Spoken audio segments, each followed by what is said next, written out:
The expectations for the 2023 Cleveland Browns were relatively high. They had Deshaun Watson with no limitations, having come off of 2022 where he was suspended for 11 games. They still had one of the best offensive lines in football and one of the best running backs in football to go with it. Even their defense was expected to take a leap after adding Zadarius Smith, Dalvin Tomlinson, and hiring Jim Schwartz as defensive coordinator. For Browns fans, the last 2 years were spent waiting for this moment. 2020 was a magical year where rookie head coach Kevin Stefanski came in, coached up Baker Mayfield in year 3, and the Browns went 11-5, including a playoff win. Their first playoff win since 1994, by the way. 2021, though, was a disappointing year. Baker Mayfield hurts his shoulder in week 2, Odell Beckham was released mid-season, and the team barely missed the playoffs, going 8-9. A year later in 2022, it was an odd year to be a Cleveland Brown. Deshaun Watson was once again suspended for 11 games, so the realistic expectation for this team was to be all in for 2023. When Watson came back in week 13 last year, the Browns finished off the season 3-3. Although it was only 6 games, Watson was visibly rusty after not playing for a year and a half at that point. He was given a pass by most people, myself included, but the initial signs were not encouraging. But where the Browns potentially ruined their 2023 season didn't even happen during the season. It happened on August 24th, just a couple of weeks before the start of the regular season. Cleveland traded one of their backup quarterbacks, Joshua Dobbs, along with a 7th round pick, to the Arizona Cardinals for a 5th round pick. At the time, it seemed harmless. Dobbs had been in the NFL for 6 seasons to that point, bounced around to 5 different organizations including the Steelers twice, but he was never looked at as a high-end backup quarterback. Cleveland was convinced that their rookie 5th round pick Dorian Thompson-Robinson out of UCLA was a better option at backup quarterback. And in fairness to the Browns front office, DTR had a stellar preseason. Cleveland also signed veteran quarterback PJ Walker to their practice squad just for extra insurance. But as we sit here 3 months since the Joshua Dobbs trade, it looks like the Browns might have made a mistake. They couldn't have predicted this, but Deshaun Watson once again looks pretty underwhelming, and his season came to an end after week 10. Watson had a very odd season. He initially suffered a shoulder injury in week 3,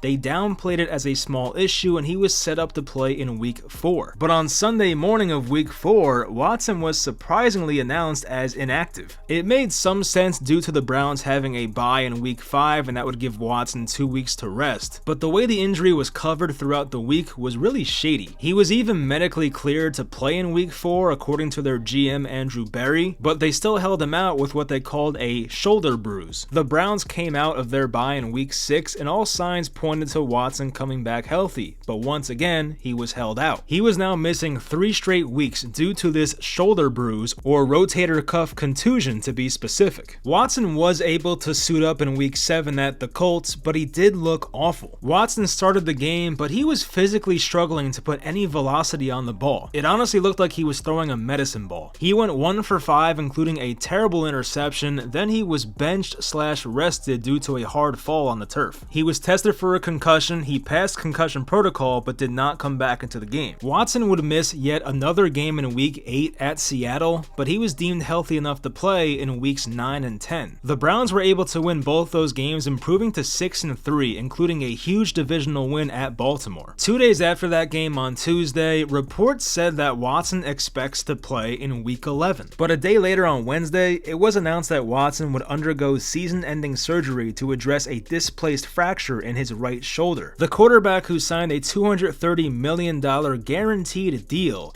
was not only performing way below that, he was now missing the rest of the season when the team needed him most. The Browns were now past the trade deadline, and that left them with 2 options: Dorian Thompson-Robinson, the 5th round rookie, and PJ Walker on the practice squad. And as for Joshua Dobbs, the guy they traded away right before the season, he was in Arizona having the time of his life. The journeyman quarterback who the Browns sent out west ended up being one of the early season surprises around the NFL. Over the first 4 games of the year, Dobbs completed 70% of his passes, had 5 total touchdowns, no interceptions, and a 99 passer rating. Dobbs did go 1-7 as the starting quarterback in Arizona, but he absolutely exceeded expectations, especially for a guy who was traded to a new team just 2.5 weeks before the opening kickoff. After the Vikings lost Kirk Cousins for the season and with Kyler Murray returning, Dobbs was not really needed with the Arizona Cardinals anymore. Therefore, he was flipped to the Minnesota Vikings for a 6th round pick. The Vikings were starting a rookie quarterback named Jaren Hall, and the newly acquired Josh Dobbs was the backup quarterback. But opportunity presented itself really quickly as Hall left in the first quarter with a concussion. It was now up to Josh Dobbs, a man who was on a different roster just 5 days prior. But as we know, that didn't matter. There's even this joke now that Josh Dobbs plays his best football when he doesn't know the playbook and doesn't even know his teammates' names. He came in versus the Falcons, was playing well, and had the ball in the final minutes down by 4. Dobbs' sanity, or whatever you want to call it, was not ready to come to an end just yet. He found Brandon Powell for the game-winning touchdown with 22 seconds remaining, leading the Vikings to a 31-28 win in his debut with the team. Dobbs won NFC Offensive Player of the Week, and you'd have to imagine he's the first to win that award